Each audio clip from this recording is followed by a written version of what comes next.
अगर तुम गहरे पहाड़ों से विशाल लकड़ियां निकालकर जोर से झटका दो तो ढेर सारी लकड़ियां और पत्थर नीचे गिर पड़ेंगे।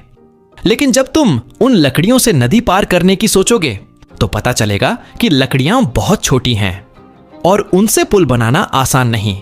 तब तुम्हें विचार आया कि नदी के बीचों बीच पुल के खंभे खड़े किए जाए, परंतु नदी की धारा इतनी तेज थी कि खंभे रखते ही बह जाते। इसलिए तुमने खंभों को नदी के किनारों पर टिकाना शुरू किया। लेकिन नदी बहुत चौड़ी थी और छोटी लकड़ियों की समस्या अब भी बनी रही।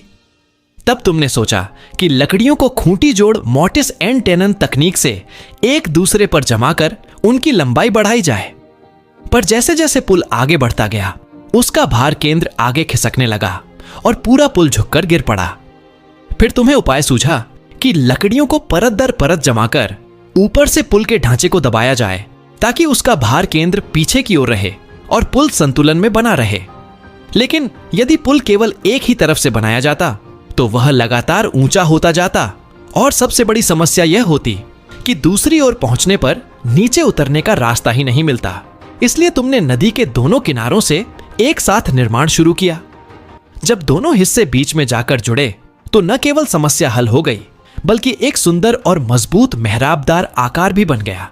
लेकिन अब पुल का रास्ता बहुत संकरा था और पार करते समय जरा सी चूक इंसान को नदी में गिरा सकती थी।